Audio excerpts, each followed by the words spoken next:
So, I found a video that explains what I've had to deal with as far as healing up from traumatic brain injury. And there is no fully recovering from it. But it seems like because of typing it out first, I was able to actually properly explain the way that it feels. And just to be able, so that way that at least with explaining the excruciating agony of it and the full gravity of the way that it changes your entire life, that rather than ridicule and weaponized incompetence and all that, they're that people might actually be able to understand. Because, I mean, ultimately, I know it may sound weird, but basically what I'm explaining is what somebody who is in a vegetative state would end up explaining to you, or that was in a coma, that obviously cannot verbally go ahead and explain to you. So that way you understand the gravity of just how painful it is, just how downplaying it, there is no downplaying it. Alright? So, to explain some of the circumstances, I had quite a few events that ended up happening that my head went directly, repeatedly against concrete, and then there was another separate event years later after the first event that my head went against steel and concrete yet again, that ended up having long-term impacts. And it's a constant subconscious battle. And often it ends up getting looked at as, a mental health issue, or it, gets confused with a mental health issue, and it gets confused with, oh no, it's just a mental breakdown, oh, being soft, being thin skinned. No, it's nothing like that. So to explain the physical pain about it, alright, I explained, like for example, when I have a memory that's unrepressing, alright, that ultimately my subconscious is trying to unpack. I would explain it like a zip file on a computer, Like imagine going ahead and taking like terabytes of information and everything and just cramming it and compressing it into the smallest file possible. Alright? So there's different stimuli that could end up going ahead and actually, quote unquote, jogging my memory. And it comes in different forms. Like, for example, I can visually see something that'll go ahead and, remind me of a place that I was at one point, or a place that ended up having, whether it be a good memory or a bad memory. And just imagine like a subconscious teleportation, like just despite physically being right here, like subconsciously being at the very place that situation ended up happening. And the people and the events and the smells and, the visual variables, the emotions of whether comfort, discomfort, anxiety, uh, sorrow, happiness, dread, all of it, all of it, just rushing back. But here's the thing though, you don't get to change the circumstances that happened. You only get to stand there and watch.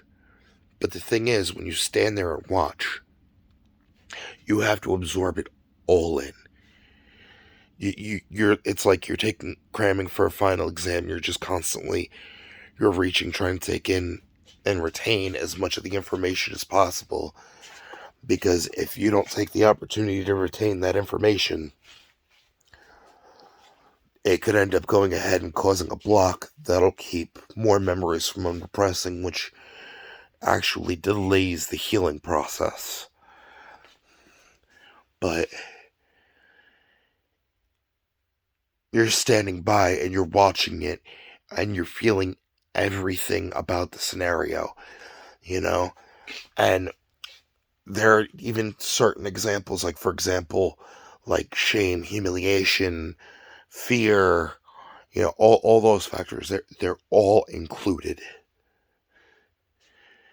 So it could end up being from a moment of rejection that, you just got publicly humiliated, and just the cringe of just like, oh, I wish that could have happened differently. Oh, and just wanting to change the circumstances. But here's the thing though, it comes with a physical pain. The way that I explain the physical pain would be like, if you've ever seen a video of a fire department using the jaws of life to go ahead and crack open a car door, like a sardine can or like a tuna can, like with a can opener. Imagine taking one of those with how powerful they are, right?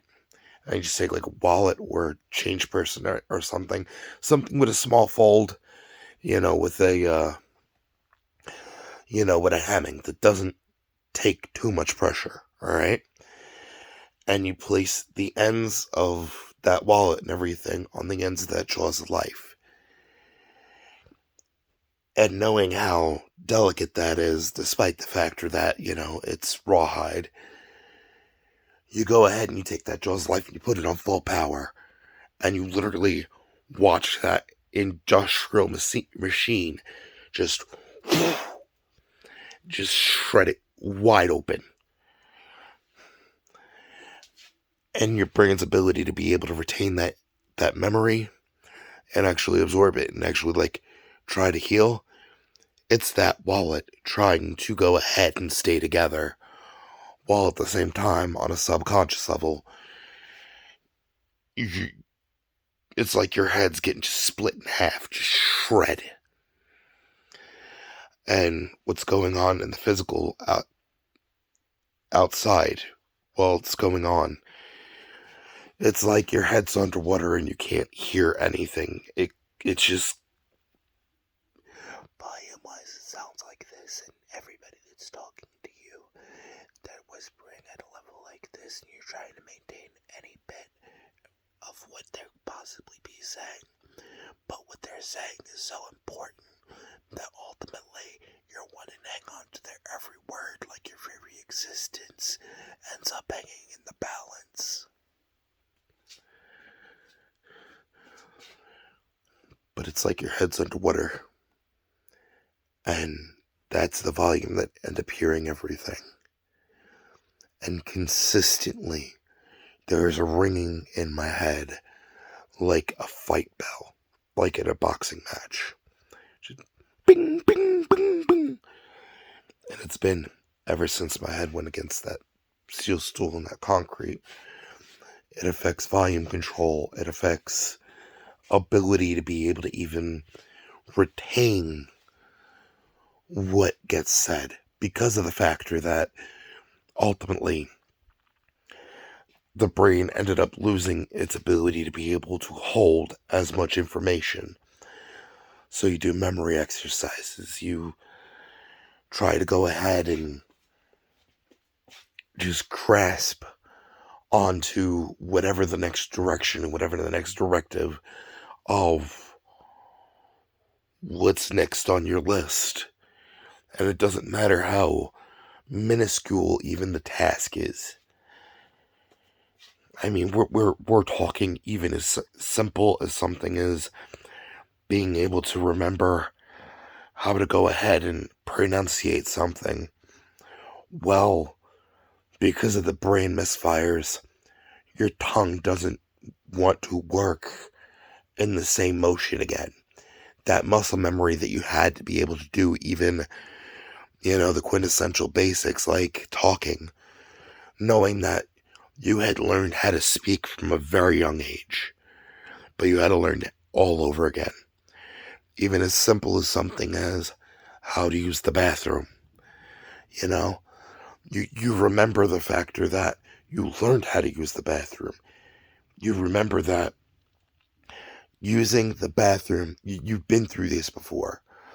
So you're standing at the toilet and you're going ahead and, you have your pants down. You're angling it. You're aiming. You're going ahead to try to make sure that everything ends up going ahead and being as accurate as possible.